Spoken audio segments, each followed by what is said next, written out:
जी, root canal treatment करा लिया है, दर्द जा चुका है, तो डॉक्टर अब क्यों मुझे कैप चढ़ानी चाहिए?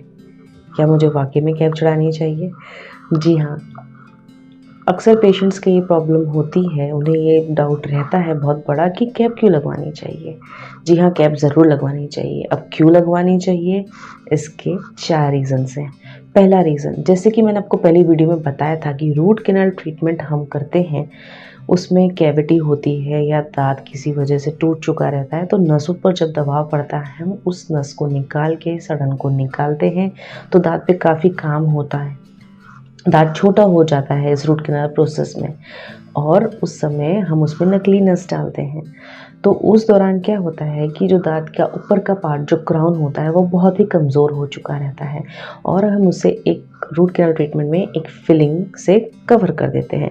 अब हम यूँ ही अगर उसको सिर्फ़ एक फिलिंग के बाद चलाते रहें, यूज़ करते रहें और उससे ही खाना चबाते रहें, तो ऐसा हो सकता है कि कभी आप कोई चीज़ खाएँ और वो दाँत टूट जाए, वो फिलिंग टूट जाए और वो दाँत टूट सकता है। फुल चांसेस हैं कि जब उस पे बार-बार हम खाना चबाते हैं, तो दाँत को बहुत फ़ोर्स लगता है, डायरेक्टली उस पे अटैक होता है।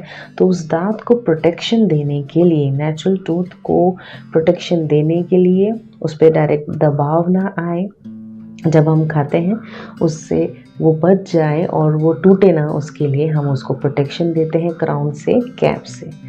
और वो जो कैप हम चढ़ाते हैं, हम उस दौरान दाँत को थोड़ा छोटा करते हैं और उसको उसी नेचुरल दाँत का जो शेप होता है वही दिया जाता है और बिल्कुल आप उस तरह से यूज़ कर सकते हैं जिस तरह से आप आपके पहले नेचुरल दाँत को यूज़ करते थे। दूसरी चीज़, माइक्रो लीकेज। जी हाँ, कितनी बार ऐसा होता है कि जब हम फिलिंग करके पेशेंट को भेज देते हैं और वो नहीं आते हैं, कैप नहीं करते हैं, तो धीरे-धीरे क्या होता है, माइक्रो लीकेज होने लगता है। इससे इन्फेक्शन होने के चांसेस, क्योंकि हम खाएँगे, पिएँगे सब, हमारा ये रूटीन का प्रोसेस चालू रहने वाला है, तो बिल्कुल फुल चांसेस हैं कि वो दाँत में वापस से इन्फेक्शन हो सकता है, कंटैमिनेशन हो सकता है। थर्ड चीज़, जैसे कि आपने आगे का रूट कैनाल कराया, आगे के अब रूट कैनाल ट्रीटमेंट के बाद जब आपने कैप के लिए प्रोसीड नहीं किया, तो थोड़े टाइम के बाद वो दाँत ऑलरेडी डेड हो चुका रहता है क्योंकि हम नर्व्स उसमें से निकाल चुके थे, ब्लड सप्लाई उसका बंद हो चुका था। वो धीरे-धीरे डिस्कलर होने लगता है, वो ग्रेइश दिखने लगता है। तो ये प्रॉब्लम हमें नहीं फेस करनी है, इसलिए हमें दाँतों पर कैप दैट इज़ क्राउन लगाना ही है।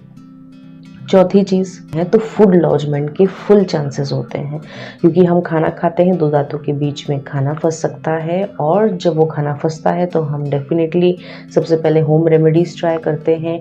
हम टूथपिक से उसे निकालने की कोशिश करते हैं और इस चक्कर में हम दाँतों को नुकसान भी पहुंचा सकते हैं और मसूड़ों को भी ट्रॉमेटाइज़ कर सकते हैं।